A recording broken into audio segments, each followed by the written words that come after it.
Shakyamuni, fundador do budismo, nasceu ao sopé do Himalaia como filho de Suddhodana, o soberano do clã Sakya. Sua mãe foi a rainha Maya. Gautama era o nome da família e seu primeiro nome era Siddhartha, que significa desejo satisfeito. Os Sakya constituíam uma pequena comunidade cujo reino localizava-se próximo à fronteira da Índia, ao sul do Nepal central. A capital dessa localidade se chamava Kapilavastu. Essa comunidade era composta de pessoas que se dedicavam à agricultura e à criação de gado. Essa é uma conclusão baseada no nome do soberano, Suddhodana, e do sobrenome Gautama. Não se sabe ainda com exatidão a origem de Shakyamuni. Não existem provas, nem tampouco fatos que neguem que ele tenha sido indo-ariano. Acredita-se que os Sakyas tinham uma vida politicamente dependente de Kosala, que fazia parte dos 16 grandes estados da Índia antiga. Ao sul ficava Magadha, também um desses 16. O pequeno território dos Sakyas ocupava uma posição política um tanto fraca e precária, encaixado entre essas duas grandes potências. Consta nas escrituras budistas que Shakyamuni nasceu nos jardins de Lumbini, onde hoje se situa a cidade de Paderia, ao sul do Nepal. A localização de Lumbini foi comprovada historicamente por um dos editos do pilar do rei Asoka, descoberto nessa área por Afuhe em 1986. Com relação à data de nascimento de Shakyamuni, as opiniões divergem. De acordo com as tradições budistas asiáticas, ele viveu na metade do século X a.C. Porém, pesquisas modernas tendem a retardar essa data. As duas opiniões que prevalecem atualmente são as de que Shakyamuni viveu entre 560 a 480 a.C. ou de 460 a 380 a.C. Em ambas, concordam que ele viveu 80 anos. Entretanto, há entre elas uma disparidade de 100 anos. Em todo caso, acredita-se que Shakyamuni viveu em algum tempo no século V ou VI a.C. Renúncia ao mundo e à vida errante. Não existem registros detalhados do período da vida de Shakyamuni, que vai da infância à juventude. Conforme a tradição budista, sua mãe Maya morreu no 7º dia após seu nascimento e ele foi criado por sua tia Mahaprajapati Gautami. Ele cresceu e se casou com Yasodhara, com quem teve um filho, Rahula. Na juventude, Shakyamuni viveu na riqueza como um príncipe. Dotado de inteligência e sensibilidade aguçadas, refletia constantemente sobre o significado da vida e do mundo, procurando a verdade eterna. Possuía uma natureza profundamente introspectiva e talvez por isso tenha renunciado à sua vida luxuosa para seguir as austeridades religiosas. Pode-se dizer que os motivos que o levaram a renunciar à vida secular estejam ligados à verdadeira essência do budismo. Estes motivos aparecem na história dos 4 encontros. Consta que esses encontros aconteceram em 4 ocasiões diferentes. Quando o jovem príncipe saiu do palácio em Kapilavastu para dar um passeio. Saindo pelo portão do leste para o primeiro passeio, encontrou um homem enfraquecido pela idade avançada.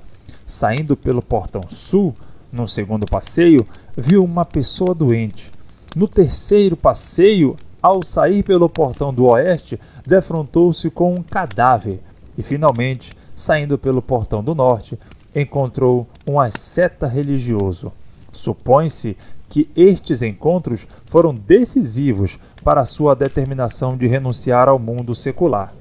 Essa história talvez não passe de lenda, porém, mostra que Shakyamuni, mesmo jovem, interessava-se pelos assuntos que se relacionavam com o mundo inteiro do ser humano e a natureza do sofrimento. O homem idoso, o doente e o cadáver representam os problemas do envelhecimento, da doença e da morte, que ao lado do nascimento ou da vida em si, são chamados de 4 sofrimentos, os problemas fundamentais da existência humana. Esses sofrimentos são inerentes à própria vida e, assim, eternamente estão fora do alcance da tecnologia e do poder da ciência para solucioná-los, ainda que a civilização progrida. Em resumo, o motivo que levou Shakyamuni a renunciar ao mundo foi para solucionar as 4 questões universais do nascimento, envelhecimento, doença e morte. Por conseguinte, Shakyamuni abandonou sua posição social de príncipe com todas as honras e glórias e partiu em busca da verdade.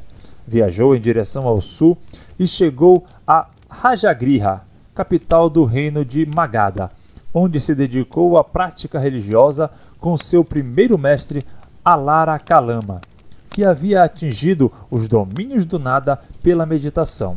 Shakyamuni atingiu logo o mesmo estágio, porém não ficou satisfeito. Seguiu outro mestre, Uddaka Ramaputta, que havia atingido os domínios além do pensamento. Shakyamuni tornou-se mestre dessa forma de meditação, mas continuava insatisfeito. Esses 2 primeiros mestres não conseguiram auxiliá-lo a encontrar o que ele procurava. Despertar. Shakyamuni abandonou os 2 mestres da meditação e passou para a prática das austeridades. O ascetismo era muito praticado nessa época e era considerado com muito respeito por aqueles que buscavam uma vida religiosa. Escolheu um lugar à margem do rio Nairanjana, próximo à vila de Uruvela, que ficava fora da cidade de Gaya, ao sul de Rajagriha, e começou sua prática do ascetismo. As austeridades consistiam na suspensão temporária da respiração, jejum, controle da mente e outras práticas. Sua finalidade era fortificar a vontade e atingir a emancipação com a mortificação do corpo, chegando ao limite da morte para finalmente vencer o sofrimento. Parece que Shakyamuni continuou as práticas ascéticas durante 6 anos e submeteu-se a elas com assustadora rigorosidade, ultrapassando os outros ascetas, os quais ficavam muito impressionados. Entretanto, ele não conseguiu encontrar o que buscava com essas práticas e, assim, acabou rejeitando-as. A fim de recuperar o corpo enfraquecido pela automortificação, ele passou a alimentar-se de coalhada, que era oferecida por uma jovem que vivia na vila e que se chamava Surata. Recuperando as energias, seguiu em direção à árvore de papila, denominada também de Asata ou Ashavata, perto de Gaya. Sob essa árvore, ficou sentado e entrou em meditação. E, finalmente, atingiu a iluminação, tornando-se o Buda, ou o Iluminado. Algumas fontes dizem que ele estava com 35 anos nessa ocasião e outras dizem que ele estava com 30. Mais tarde, o local onde Shakyamuni esteve sentado em meditação passou a se chamar Buddhagaya, agora chamado de Bodhgaya, em homenagem à sua iluminação. A árvore, a Sata, passou a se chamar Árvore Bodhi.